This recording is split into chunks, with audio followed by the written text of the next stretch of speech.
Нүүдэл шийдэл нэвтрүүлэг даваа гарагийн үж оюуны өмчийн дэлхийн өдөрт зориулсан хилцүүлгээр маань нэвтрүүлэг маань үргэлжилж байна. Тэгэхээр нэвтрүүлгийн өмнө бид бүхэн бас одоо Монголд гарч байгаа зөрчлүүд, за технологийн компаниуд ямар хамгаалалт авах вэ гэдэг тал дээр дүүл мандах захирлаас бас зөвлөгөөг нь сонслоо. Тэгэхээр ундраа гишүүнээс илүү одоо бол бид бүхэн яг энэ инновацийн эдийн засаг дээр дэлхийн интернетийн энэ орчинд бол бид бүхэн хэрэглэгч улс байгаад байгаа. Бид бүхэн яг гаднаас ороод ирсэн. Одоо манай хамгийн том сошиал медиа гэхэд Facebook, Twitter, YouTube ч гэдэг юм уу бид бүхэн яг өөрийн гэсэн онцлогтой өөрийнхөө бүтээлийг хэрэгжилж байгаа салбар бол их ховор багшиг байна. Монгол софтвер дээр ажиллаж байгаа банкуд ч гэдэг юм. Тэгэхээр хэрэглэгч үндэстнээс жижиг улсууд бол илүү хөгжлийн концепц гаргаад бас өөрсдөө үйлдвэрлэгч улс болцсон жишээнүүд Израиль, Эстон ч гэдэг юм уу бас байна л да. Тэгэхээр энэ одоо парадигм гэх юм уу одоо сэтгэлгээгээ өөрчлөгч гэдэг юм уу юм нь хаанаасаа түүчээлж явсан байт юм бол аль загвар манад ер нь тохирох хэвээр бол гэж та хаардаг вэ? Тэрийг бас сонирхоё гэж бодлоо. Миний уншиж харж ирсэн ном одоо артиклууд дотор бол яг ийм тогтсон загвар анализ ер нь таарлаж байгаагүй. Тэгэхээр энэ дээр ямар нэгэн за ийм жороор ингэж яваад ингэ үйлдвэрлэгч улс болох юм а гэсэн тийм жор нэг их байхгүй. Гэхдээ яг Израилийн жишээг эсвэл Эстоны, Сингапурын жишээг тодорхой жишээнүүдийг аваад нарийн анализ хийж ярих нь бол байдаг. Боловч жишээ болгон ондоо мэдээж энэ сошиал медиа бол биднэрт маш том боломжийг бий болгож байна гэж харж байна. Бид бол одоо өөрийнхөө төрсэн хотоо орхихгүй, гэрээсээ гарахгүй байжгаад энэ асар том мэдээллийн далайд сэлэх бололцоо Монгол залуучуудын өмнө, Монгол заавал залууч монголчуудын маань өмнө бий болж байна. Тэгэхээр одоо сошиал медиа бол хэрэглэгч өөрөө үйлдвэрлэгч өөрөлдвөл жишээлбэл Facebook-ын хэрэглэгч бол өөрөө мэдээллийн үйлдвэрлэгчтэй зураг апплод хийж гин, видео апплод хийж гин, өөрийнхөө статусаа өөрчлөөд тэр бол Facebook дотор мэдээллийг улам баялаг болгоод улам их ариун мэдэл болгож байна. Тодорхой хоёр жишээл бол Airbnb гэдэг компани байна. Энэ бол хотелийн энэ зочд буудлын үйлдвэрлэлд бол нэлээд том нөлөө үзүүлсэн тийм. Тэгэхээр тухайн хүн өөрөө өөрийнхөө байрыг дэлхийн альч үйлчлүүлэгчид түрээслэх бололцоотой. Тэгэхээр тэр хүн бол хэрэглэгч бас үйлдвэрлэгч, нийлүүлэгчтэй. Uber бол бас л өөрийнхөө машиныг унж байж байгаад таксины үүрэг гүйцэтгэж байж байвал энэ хүн хэрэглэгч мөртлөө бас тухайн бүтээгдэхүүний нийлүүлэгч болж байгаа. Тэгэхээр энэ санааг ямарваа нэг салбарт одоо зочд буудлынхч бай, таксиныхч бай, аль нэгэн салбарт энэ нөгөө хэрэглэгчид хаанч байж болох учраас энэ санааг гаргаж чадсан хүн л тэр одоо томоохон нээлт хийж чинь бас тэр тэнцэн том тоглогч болох бололцоотой учраас манай Монгол компаниудын хувьд бол гарааны бизнесүүд дээр амжилттай жишээнүүд хийгээд бас байгаа.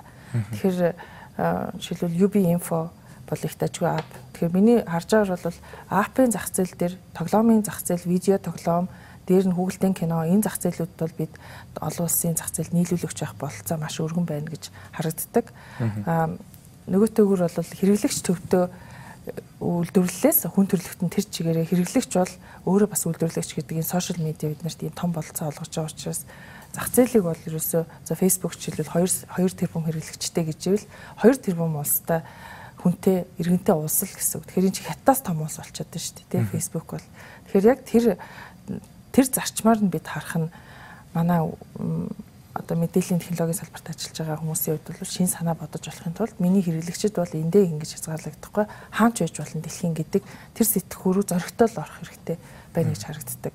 Манайхан зориг санаа дэвшүүлэхдээ бол маш сайн байхаа. Гүйцэтгэл талдаа бол магадгүй жишээлбэл API-г яг софтверээр биччихлээ гэхэд яг тэрийг пакэжлаад маркетлах, зарах, борлуулах тий. Эсвэл яг тэрэндээ хэрэгтэй байгаа нөгөө гарааны бизнесийн seed мөнгө тэрийг эхлүүлэх гарааны бизнесийн анхны санхүүжилттэй босгох энэ чиглэлээр бол яг тодорхой аргачлалыг зааж өгөх тийм байгууллага институцийн бүтэц юм уу дэмжлэг хэрэгтэй байгаа харагдаж байгаа юм л да. Тэгэхээр тухайн зах зээл рүү нэвтэрч орё эсвэл гарыг гэхэд бол тий яг ямар алхмаар явах юм бэ? Манайх одоо Японд жишээлбэл худалдааны хилцээр байгуулад энэ маш олон жилийн турш хилцээр энэ хийгдсэн. Тэгээ одоо Японы зах зээл рүү манайх тодорхой бүтээгдэхүүнийг татварын хөнгөлөлтөд оруулах. Энд нь жишээлбэл аль оюуны өмчийн илүү шингээсэн салбаруудаас аль байгаа юм бэ? Эмийн салбар байна. Сая учрал гишүүн маань дурдж байгаа шүү органик бүтээгдэхүүн уламжлалт эм гэдээ ярьж байвал мэдээж энэ зах зээл бол өөрөө бас нэг томоохон боломжийг бий болгож байгаа. Тэгэхээр бид нар ямар оюунаас шингээсэн бүтээгдэхүүнийг аль зах зээл рүү гаргах болцоо юм бэ? Тэрэн дээр нь худалдааны ямар барьер байна. Тэрийг давахын тулд бид яаж өөрсдөө бэлтгэх ёстой юм. Тодорхой улс орнууд бол мэдээж экспортыг дэмждэг агентлагууд нь бол яг тэр улсынхаа компаниудыг тэр өөр зах зээл болгоондоо тийм ээ. Тэгэхээр яг магадгүй би бол Facebook гэдэг нэг зах зээл ярьлаа шүү дээ. Гэтэл газар зүйн байршлаараа тухайн улс бол бас зах зээл. Тэгэхээр тэрлүү ямар бүтээгдэхүүн орж байгаас болоод мэдээж тавигдах хориг юм уу тэг нь бол ондоо л малын гаралтай бүтээгдэхүүн шал өөр тэг саад дотгорыг давах хэрэгтэй болно. Гэтэл уул уурхайн бүтээгдэхүүн шал ондоо гэсэн. Тэгэхээр уул уурхаа дээрээ ч гэсэн бас инновац байгааг дээд мартаж болохгүй. Инновац юм оюуны өмч шингээж байгаа энэ салбар нь бол зөвхөн бид нар мэдээллийн технологи юм уу програм хангамж гэж өөрсдөө хязгаарлахгүйгээр мэдээж тэр бол хамгийн том бололцоотой. Өөрөөр хэлбэл бид нар төмөр замаар түүхий тээвэрлэх нь амархан уу эсвэл одоо электрон экспортлох нь амар уу эсвэл одоо файбер шилэн кабелаар тэг пакэж явуулах уу? За баярлалаа. Тэгэхээр мэдээч хэрэг интернет орчин бол илүү дөрвөнгөө тоглох болон бүтээгдэхүүнээ том зах зээл рүү ямар нэгэн төрлийн дарамтгүйгээр тусгай зөвшөөрлгүйгээр ч юм уу гарах боломжтой болохоор технологийн салбарыг бас илүү боломж өгнө гэж хараад байгаа шүү. Үрсэн амралт дээр өдрүүдэд хөрөнгө оруулагч үндэстэн гэдэг чуулган болж байгаад бол за бүртгүүлсэн үнийн тоо болоо очисон хүмүүсийн тоо бол нэлээд их. За үнэн нүүдэл шийдэл нэвтрүүлэг бас зөвхөн entrepreneurship залуучуудын ямар асуудлууд байна гэд салбарын төлөөлөлтөд ярилцж байхад бол маад ингээд шинээр бизнес хийж байгаа хүмүүс маань караоке ажиллуулах ч юм уу, хоолны газар ч юм уу. За кофе шоп гэд ингээд модонд орж байгаа юм шиг бизнес рүү, аюулгүй бизнес рүү их ороод байгаа мөртлөө яг инновацлаг хүний амьдралын асуудлыг шийдсэн гэдэг асуудал байгаа газар боломж байдаг гэж стартап бизнесүүдийг одоо зохиосон хүмүүс их ярих туртай. Тэгэхээр Америкийн одоо хөрөнгө оруулагчид танаа танхимын гишүүн байгууллагууд илүү одоо хөрөнгө оруулагчийг хамгаалах, оюуны өмчтөр ийм зүйлүүдийг сайжруулах гэхээс гадна Монголд ийм дөрвөнгөө тоглох боломж хоосоо орон зай байгаа бол ямар боломж байна гэж бас харж байгаа тийм гишүүн байдаг. Энэ одоо асуудлыг боломж болгож харах ямар өнцгүүд байж болж байна. Жишээлбэл одоо сошиал медиа дээр сонирхолтой постууд явж идэв шүү дээ. 5 одтой буудалд биш одоо 6 сая одтой буудалд хонох боломж гэл. Хөдөөний Монгол айлд очиод хонох боломж гэд. Тэгэхээр гэр төв гэрч гэдэг юм уу одоо аялал жуулчлалын компаниар дамжихгүйгээр шууд Монгол малчин айлтай холбогдох боломжтой бол шууд тэр айлдаа очиод хоногийн $60 биш $6 хонох боломжууд Монголд одоо хэрвээ малчид маань интернет орчих юм бол захим зааг маань багцсан гэдэг ингээд ийм боломжууд хаана харагдаж байгаа бол аль салбар дээр харагдаж байгаа бол эдийн захирлаас ер нь инновацийн нөгөө түрүү хэлсэн байгаа патент тийм авахаас гадна ерөнхийдөө бусад орны туршлагаас харахад ер нь инновац маань зөвхөн патент аваад одоо хангалттай биш юм байлээ. Энэ маань ерөнхийдөө барааны тэмдэг болоод цаашаа тийм ээ алангуудаа сүүлийн үед яриад байгаа нөгөө R&D гэдэг байгаа тийм ээ судалгаа шинжилгээний ажил маань ерөнхийдөө сайн үндэслэлээ хийсний дараагаар тэр бараа бүтээгдэхүүн маань зах зээлд гараад яг нөгөө нэг хэрэглэгчтэй хүрэх юм одоо шаардлагатай. Манайд бол яг үндэ бол одоо энэ судалгаа шинжилгээний ажил маань нэлээд одоо учир дутагдaltaй байгаа гэж бид нар харж байгаа. Яг тэгвэл альва тэр шинэ одоо санаачлалыг судалгаа шинжилгээг хийгээ тийм ээ. Тэр нь яхахгүй бодит зах зээл дээр эргэжтэйгүй гэдэг нь тэр одоо судалгаа талын судалгааны ерөнхийдөө нэлээд учир дутагдaltaй юм харагдаад. Яг манайд байгаа хүрээлэн судалгааны байгуул маань ерөнхийдөө илүү абстракт академик судалгаа хийгээд тэр маань яг өнөөдөр нөгөө бизнес эрхэлж байгаа тэр хүндээ бол яг бас уйлж өгөхгүй байгаа. Тэгэхээр цаашдаа бидний харж байгаа бол магадгүй бизнес эрхлэгч маань өөрөө дахиалга өгөө тийм ээ судалгаа хүрээлэнд бусад судалгаа захиалга өгөөд ಈ судалгаагаа хийдэг. Тэгээд жинхэнэ утгаар сангуужилт нөгөөд тэр одоо судалгааны одоо үндслэлээр гарч ирээд тэгээд нөгөө нэг төрний лагын хэлгээр ингээд бизнесийн боломж нь тэр яхахгүй нөгөө гоё яриад байгаа тэр бизнес санаанууд маань яг бодиттой хэрэгжих юм одоо замраа орох юм болов гэж бодож байгаа. Тэгээд яг дөрөвний хэлсэн байгаа барааны тэмдэг гэдгээр бол ер нь яг өнөөдрийн байдлаар дэлхийн оюуны өмчийн одоо байгууллагууд бүртгэлтэй Монгол улсын 43590 одоо барааны тэмдэг байд юм билээ ерөнхийдөө. Янз бүрийн сүүвч гэдэг юм уу тийм ээ одоо бүх төрлийн Монгол ингээ бүртгүүлсэн барааны тэмдэг. Тэрнээс одоо бүртгүүлэхээр өргөдөл өгсөн бас 1890 одоо юм барааны тэмдэг байд юм билээ. Тэгээд дэлхийн оюуны өмчийн байгууллагаас татгалзсан хариу өгсөн бас 1900 орчим юм одоо барааны тэмдгүүд идэм. Тэгэхээр ерөнхийдөө энэ маань юу харуулж байгаа гэхлээр бас нэлээд олон хэмжээний бас эрхцэн орчин руу ороод тийм ээ манай бизнес эрхлэгч маань барааны тэмдэг авдаг болсон байна. Нөгөө талаас тэр байгуул бүртгүүлдэг болсон байна. Бас одоо татгалзсан хариу авдаг гэдэг маань бас магадгүй тийм ээ тодорхой хэмжээгээр бас зөрчилтэй учраас тэр одоо юуг нь барааны тэмдгийг нөгөөг байх жишээтэй. Иймэрхүү бас одоо сонирхолтой баримтууд бол байгаа. Яг одоо энэ хэлцүүлгийг үзэж байгаа үзэгчид маань бас нүүдэл шийдэл хүрүүгээр бидэнд өөрсдийнхөө санал хүсэлт асуултыг ирүүлэх боломжтой. Маргааш энэ хэлцүүлэг маань онцлог гişлүүд бас гөгөөцөг юм байна.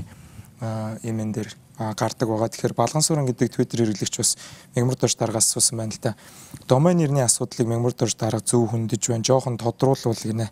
Тэгэхээр оюуны зөрчилтэй дуу киноны сайтуудыг домен нэрээр нь хаавал боломжтой. Гэтэл оюуны өмчийн газраас нэрний артлын тоогоор хүсэлт ирдэг гинэ. Энийг бол би бол хоёр байгууллагын хоорондох асуудал болохоор та энийг илүү тодруулвал домен нэрээр өөр ямар зохицуултууд хийж болж байна. Одоо бол харж ихсаалт гарч ирснээс хойш бол яг зөвхөн интернет хэрэглэгч миний бие одоо анзаарснаар бол киноны блогууд бол байхгүй болсон. Нэг хэсэг бол эндээс кино програм татаараа гэдэг блогууд бүгд байхгүй болсон. За одоо болохоор сошиал медиа руу зүхтаад байна л да. Сошиал медиа дээр одоо энэ киног стримд чинь ч гэдэг юм уу. За тэр нь бол дараа нь яаж хамгаалт хийх ёстой, чин зөрөг захирлаас илүү сонирхмоор байна. Дандаа танаа хамгаалах ёстой бүтээлүүд л явж байгаа харагддаг. Домен нэрийн хувьд бол яг хуулийн зохицуултгүй байгаа. Яг одоо бол домен нэр хизээ хуулийн зохицуулттай болоод байна гэхээр барааны тэмдгээр бүртгүүлсэн тохиолдолд хуулийн зохицуулттай болоод байгаа байхгүй.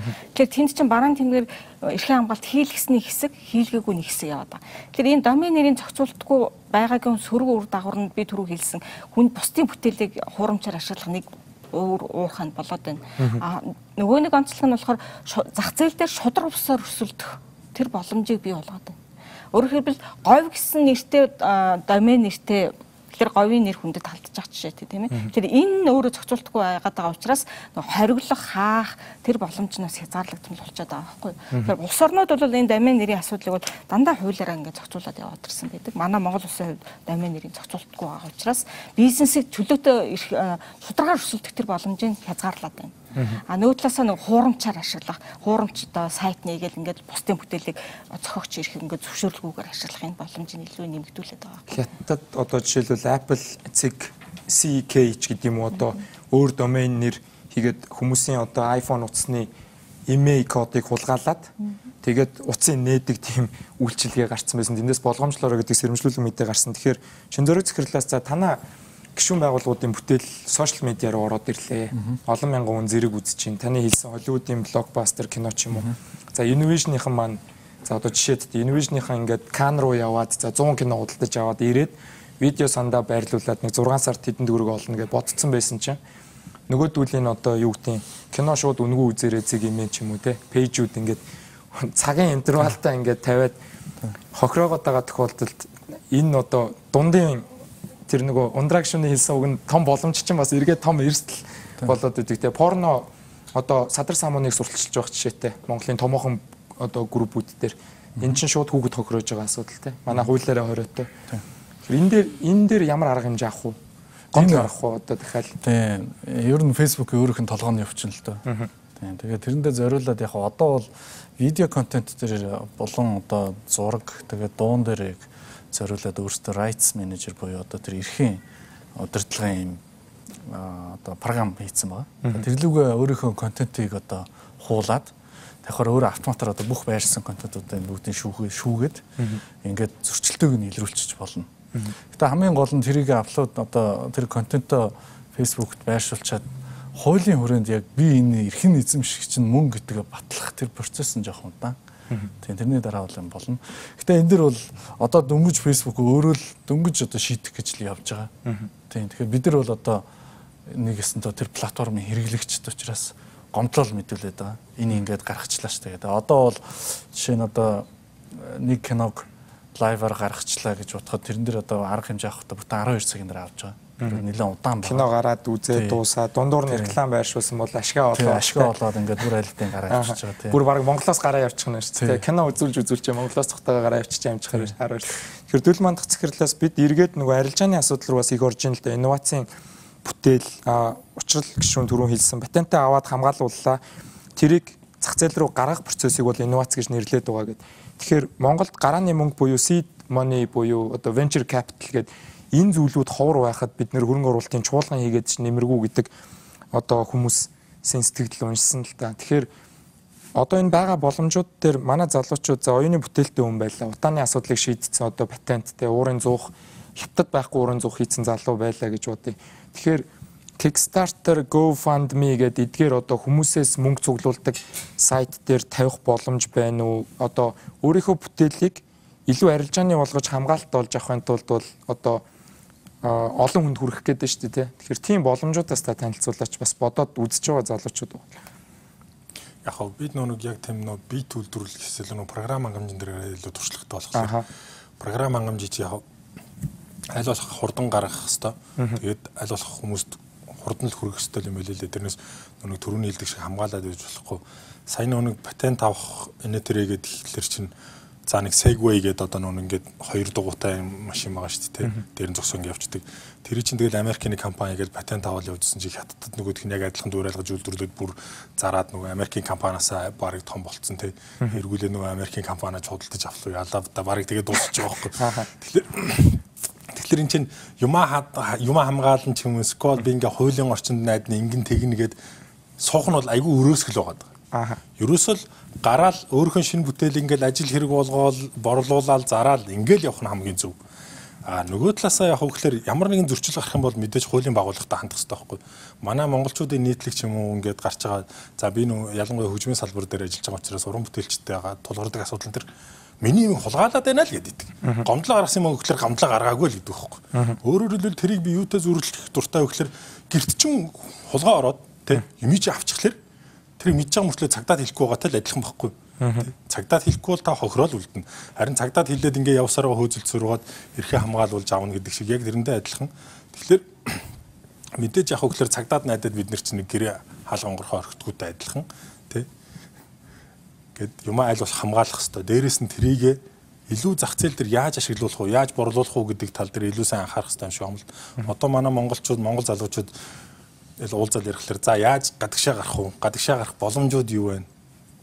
Ийм боломжууд байна. Бид нар ингээ олуулаа гармаар байна гэсэн юмнуудыг ярьж байна. Тэгээд тэнцэнээс авах хэрэгтэй хамгийн гол нэг юм нь юу гэхээр монголчууд дотооддоо өрсөлдөглөөр хоорондоо өрсөлдөд байна гинэ. Тэгээд гадагшаагаа бид нар ингээ чиглэлжлэхээр яаж бид нар хамтрах уу? Тэ? Бид хоёр өмнө нь нэг хэрэглэгчээ булаацалддаг гэсэн бол одоо гадагшаа гарчихлаар чи хэдэн сая хэрэглэгчдээс хоёулаа яаж нийлж байгаад илүү олныг авах уу гэдэг дээр илүү бодоод арай өөр болж ийн л гэсэн хандлага гарч ирлээ. Тэгэхээр учрал гишүүнээс бас асуулт орж ирж байна л да. Судалгааны бүтээлийг хамгаалдаг уу, санхүүжилт болгодог уу гэж асууж байна. Яг энэ дээр илүү лавшруулад инновацийн хууль дээр инновацийн сан гэж яригдчихсэн санагдаж байна, тэ. Тэгэхээр тэр санг мөнгөжүүлсэн үү, мөнгөжүүлээгүй байгаа бол хаанаас мөнгөжүүлж болох уу?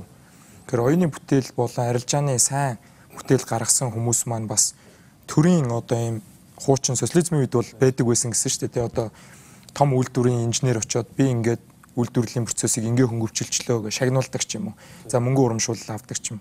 Одоо манад ийм урамшууллын систем бас байна. За 12 оноос хойш манай одоо энэ эрдэмтэн судлаачид за холбогдох байгууллагууд ярьж байгаа 32 гарааны компани та манайх байгуулсан гэд. Тэгээ гарааны компаниуд дундаас нь үйл ажиллагаа эхэлсэн гэд. Тэгээ очиод үзэх нэг лабораторийн туршилт хийсэн баг. Нөө судалгаагаа хийгээд тэрийг ингээ патент аваад ингээ лабораторийн судалгаа хийгээд ингээ энэ бол ингээ болчлоо гэд. Тэр нь үйлдвэрлэлд нэвтрээгүй. Тэгээд тэд ингээ зогссон. Одоо яах вэ гэд. Тэнд хин хэрэгтэй вэ гэхээр түрүү хэлсэн тэр нөгөө энтерпренерууд чи хэрэгтэй байхгүй. Тэр нөхдүүд чи ирээд тэр чинь мөнгө болох гэдэг ш. Тэгэхэд манайхан болохоор эрдэмтэн өөрөө судалгаагаа хийгээд патент аваад өөрөө бизнес эрхлээд өөрөө хүмүүс салинжуулаад явах юм шиг бодоод байгаа. Тэр чинь мөнгө олгох хүмүүс чинь бас тэнд хэрэгтэй байгаа. Тэгэхээр яг одоо энэ байдлаас аваад үсгэд бол судалгааны бүтээлүүдийг үнэлүүлэх, цаашлаа тэрнийгээ патент аваад магадгүй одоо нөгөө түрүү хэлжсэнээр хөрөнгө оруулагч нартайгаа уулзаад эсвэл тэн дунд нь хөрөнгө оруулагч тэр хоёрын дунд тэрийг нь мөнгө олгохныг тэр энтерпренер гарч ирээд тэгээд тэр байгаа нөө патент эзэмшигчнөө судалгааны бүтээлийн эзэн бол роялтигаа аваад унтаас ирэхэд мөнгө нь ордог. Тэгээ хөрөнгө оруулагч бол бас аль аль нь хож тэгээд дунд нь байгаа нөгөө Xiaomi нь бол тэр энтерпренерууд нэг явдаг. Ийм зарчим бол их чухал байна. Хоёрт бол яг сая өөрөж хэлдгээр инновацийн сан. Жишээ нь манай энэ инновацийн 2012 оны хуульд засгийн газрын тусгай сангийн хуульд дагалдаа өөрчлөлт орсон. Тэр нь инновацийн сан. Тэгээд сайхан бэлэг ерөнхий сайдын үед засгийн газрын тогтоол гаргаад зарим сангуудыг татан буулгахдаа инновацийн санг татан буулгах юм шийдвэр гараад ингээд батлагдаа явцсан. Тэгээд засгийн газрын тусгай сангийн хуульд инновацийн санг сэргэн байгуулах талаар ийм хуулийн төслийг миний би санаачлаад хэлцүүлгүүд нь эхлээд одоо 4 хоногийн өмнө форум цэг парламент цэг юм гээд энэ сайт дээр засгийн газрын тусгай сангийн хуульд нэмэлт өөрчлөлт оруулах миний хуулийн төсөл явж байгаа. Би бүрээ эрхийнхаа хүрээнд санаачилсан. Тэгээ өмнө залуучуудыг саналаа өгөөс гэж бодоод байгаа. Тэр инновацийн сангаараа дамжуулаад саяныхаар тодорхой урамшууллын шийддэг эсвэл жижиг дууны зээл олох хэлбэрийн зээлүүдийг олгодог ч гэдэг юм уу ийм ажлуудыг хийж болно. Хоёрт бол Энэ инновацийн сангийн мөнгийг хаанаас гаргах вэ? Өнөөдөр улс орны эдийн засгийн нөхцөл байдал амаргүй байна. Энэ мөнгийг хаанаас гаргах вэ гэвэл ядаж одоо үйлчлэл 18 оны 1 сарын 1-ээс дараа жилийн төсөвт оруулан явж болно. Тэгэхдээ гарах гарцсан нь болохоор би өөрийнхөө хуулийн төсөлтөөр алтны татврын 0.1% гэж явж байгаа. Энийг засгийн газрын тусгай энэ инновацийн санд хөрөмтлүүлээ. Тэгээ энэ залуучууд боломжуулах. Дээрээс нь одоо их хурл дээр залуучдын хөгжлийг дэмжих тухай хууль хэлэлцэж байгаа. Хэлэлцэхээ шийдсэн. Энэ хуулийн төслийн ажлыг би бас ахалж байгаа. Тэгээ энэ хуулийн дээр залуучдын хөгжлийн төв гэдэг нэг ойлголт орж ирж байгаа. Тэр хөгжлийн төв нь өөрөө залуучдын нэгцгийн үйлчилгээ байдаг. Нэгсэндээ нөгөө тухайн орон нутагт ямар нэгэн байдлаар гарааны компани байгуулах, эсвэл одоо шинэ санаа гаргах, бизнесээ боожуулах хүмүүс зөвлөгөө өгдөг, холбон зуужилдаг үйл ажиллагаа явуулдаг. Тэгээд тэрэнд нь тэр төвөөрөөр дамжуулаад нөгөө бизнес инкубатор төвүүдийг шинэ санаа бизнес эрхлэгч нарыг дэмждэг систем рүү шилжийл гэдэг ийм бодол байгаа. Нэг асуулт гарч ирээд байна л да. Малайзд бол иймэрхүү сан байлээ. Яг шинжлэх ухаанаа дэмжих. Тэгэхээр за алтны татвар гэдэг бол их сонирхолтой байна. Байнгын доктортой орлого гэж харж байна те. Тэгэхээр ундраа гишүүнээс яг эндээс л авчруулаас асуухад төрийн ингээ хүмүүс нэг хідэн төрийн хүмүүс ч нэг тийм яг нэг үгэлгэд бол тийм мундаг бүтээл сэтгэлгээтэй хүмүүс бас биш байж болох юм. Зүгээр нийтлэг шүүмжлэлээр харахаар. Тэгэхээр тэр хүмүүс маань ингээд хамгийн мундаг саналуудыг за энэ гоё санаа байна гэд энд нэг 100 сая төгрөг өгчих. За энийг бүтээгдэхүүн болтол нь 500 сая төгрөг гэд сууж явах нь хэр зөв загвар юм болоо. Одоо манад бол өнгөрсөн жил Стэнфордын их сургууль MIT-гийн ирээд залуучуудтай хүүхдүүд сонгоод бас илүү стартапын нэг юм эхлүүлэх гэж оролдож байсан тийм ээ. Тэгэхээр нэг таны сая хэлжсэн учрал гишүүний хэлжсэн тэр мэрэгжил байд юм байлээ л дээ. Технологийн брокер гэдэг юу хийдэг хүмүүс үү гэхээр бүтээлч хүмүүсийг аваачаад мөнгөтэй хүмүүстэй гэрлүүлдэг гэж байгаа байхгүй. Миний нэг танилцсан технологийн брокер тэгээд та юу хийд юм бэ гэсэн чи би лабораторид сууж байгаа хүмүүсийг би арилжааны лидерүүдтэй хооронд нь ингээд айгу аз жаргалтай хин хожих байдлаар гэрлүүлдэг. Тэгэхээр манад хувийн байгууллагууд дундаасаа энэ санг мөнгөжүүлэх тийм боломж танд харагддаг. Яг тэгвэл залуучуудын хэлдэг нэг шүүмжлэл нь том компаниуд бидний санааг дээрэмдчихэд байна. Банкуд дээр зээл авах гээд очихоор хувилчаад байна. Мэдээллийг одоо мэдээллийн аюулгүй байдал орчоод байна л да. Тэгэхээр төр дээр би яг адилхан асуудал гараад байна л да. За комиссэнд 5 хүн суудаг.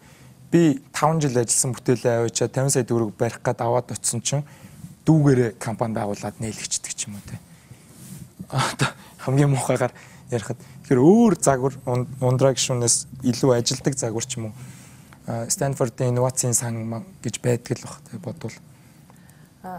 Стэнфорд яг лавга өөрөд нь хэлж байгаа бас яг үнэн тэр манад бол нөгөө стартап компаниудыг дэмжих тийм одоо тэмцээн маягаар зохион байгуулсан. Тэн дээр гарсан санаанууд тэр компаниудын юу бол их дажгүй санаанууд нэлээд байсан л да.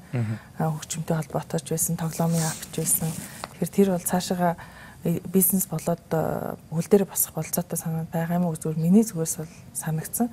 Гэтэ зүгээр яг өөрөд нь хэлж байгаа үнийг яг аль төсөл дэмжигдэх ёстой юм бэ? Жишээлбэл төрөөс тодорхой хэмжээний санхүүжилтийг ашигт малтблийн татврын тодорхой хувийг ингэж зориулах маягаар сангаар дэмжиж тэгээ оюуны салбарыг инновацийг дэмжиж явах нь бол тун зүйтэй гэж бодож байна. Ингэжээж бид урт хугацаанд хөгжлөө баталгааж болно. Ингэжээж бид одоо өнөхөр эдийн засгийн олон төрөл болгох гэдэг энэ жүжиг яг энэ төлхөөр л явах байх.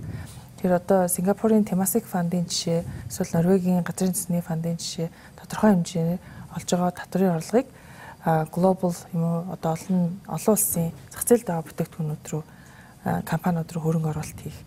Хоёрт энэ арга байж болно. Гэхдээ энэ бол нэлээд том болж өссөний дараа хийгдэх арга зам байх. Эхнийх нь бол одоо social entrepreneurship буюу нийгмийн хариуцлагатай хөрөнгө оруулалт. Тэгэхээр компаниудын хувьд бол өөрийнхөө хөрөнгө оруулалтын ашигын тодорхой орлогын биш ашигын тодорхой хувийг яг ийм маягаар гарааны бизнесүүдийг дэмжихэд зориулж хэрэг компаниуд нийгмийн хариуцлага гаргавал энэ зүгээр нэг орон нутагт одоо юу тухайн орон нутагт хэрэгцээтэй нэг төслийг санхүүжүүлэх гэхээс илүү бизнесийг дэмжиж энэ цаашгаа ингэж эргэх холбоо үүсгэж тэ ингээд эдийн засаг илүү амьд маягаар хөгжих бололцоо энэ баг. Мэдээж компаниудын хувьд ийм нийгмийн хариуцлага гаргасныхаа төлөө ямар одоо урамшуул авах юм бэ? Тодорхой хэмжээний татврын хөнгөлөлт идэх тэрнтэйгээ гаргах хөрөнгө оруулалт хийсэн тэгээ дүүцхүүц хэмжээтэй татврын урамшуул юм уу идэх ийм эсвэл өөр нэг заавал хийх ёстой үүргээсээ тэг чөлөөлөгддөг байх. ийм арга зам байж болох юм. Тэгэхээр бид бол энэ ийм их усрыг зөвхөн гаднаас хаад авахгүй дотооддоо бидэнд маш их нөөц олцоо байна гэж би хардаг. Тэгэхээр манай Монголын хувьд бол бизнес үндэсний компаниуд бол яг шилжилтийн үе дээр ирж байна гэж санагддаг л та. Тэгэхээр 90-ад оны их үеэс ингээд томорсоор тодорхой компани хөл дээр басчлаа гэж бодъё тий өмч өвчлөлээр ч юм уу эсвэл уулуурхан IPO хийгээд ч юм уу тодорхой хэмжээнд хүрчээд одоо энэ компаниуд дараагийн шатнд хэн менеж хийх юм бэ гэдэг дээр ирээд байна. Тэгэхээр энэ дээр бол орлогын менежмент дээр нь одоо удирдлагын түвшинд цаашаа яаж явах вэ гэхэд яг энэ дотоодын зах зээл дээр гарч байгаа шинэлэг санаануудыг дэмжих хэлбэрээр энэ компаниуд нөлөөллөө төрүүлж олж авах нь хэн илүү хурдан тэгж чадсан цаашаа урт хугацаанд илүү сайн доктортой байж болцоо гэж бодож байна. Тэгэхээгүй нь ялагдана. Угаасаа энэ өрсөлдөөн бол маш ширүүн. Тэгээ энэ шилжилт бол маш хурдцтай явагдаж байна.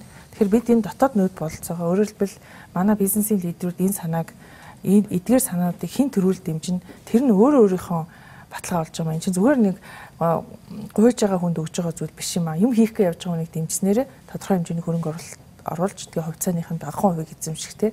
Тэгээ дээр нь ирээдүгөө баталгаажуулах арга зам болоо гэж байна. За баярлалаа. Сонирхолтой саналуудыг хэллээ. Тэгэхээр нүүдэл шийдэл нэвтрүүлэг даваа гараг өгч бид бүхэн орчин үеийн далайн дээрэмчид хэмээн нэрлсэн. За пиратуудын талаар бид бүхэн бас нэлээх ярьлаа. За монголчууд интернет хэрэглэгчний маань дийлэнх нь бол кино, дуу, софтвер бол бас татаж хэрэглэсэн хэвээр байгаа гэдгийг аян дурдхан зүйтэй болов. За чин зэрэг захирлын өгсөн комментэр ч гэсэн. Тэгэхээр бид бүхэн нэвтрүүлгийн эхэнд за та оюуны өмчийг хамгаалах нь хөгжил хөрөнгө оруулалтыг дэмжинэ гэж боддгоо хэмээн Гогоцгийн мен дээр явуулсан санал суулгаад тийм ээ хамааралтай гэж за 80% нь буюу 289% хариулсан байна. Тэгэхээр хандлага магадгүй өөрчлөгдөж байгаа гэдэг нь магадгүй энэ жижиг санал суулгаар бас харагдчих магадгүй. Тэгэхээр дөнгөж саяхан Facebook дээр за зохиолч аюур зааны бүтээлийг аудиобук болгосон байсан. За киноны зохиол хулгайлсан гэдэг нэлээд олон постууд бас нэвтрүүлэгт орж ирэхээс өмнө уншиж байлаа. Тэгэхээр хүний оюуны өмчийг бас хайрлж хүндэлдэг тийм шинэ үе гарч ирж байгаа хаа гэдэг тийм бодолтой байна. Тэгэхээр өнөөдөр хүрэлцэн ирсэн зочдтой баярлалаа. Нүүдэл шийдэл нэвтрүүлэг маань эрэх даваа гарагч шинэ сэдвээр үзэгч та бүхэнтэй уулзах болно. Маргааш үзэгч та бүхэн маань энэ хүү хэлцүүлгийн онцлог шилжлүүдийг Гогоцгийн менээс унших боломжтой.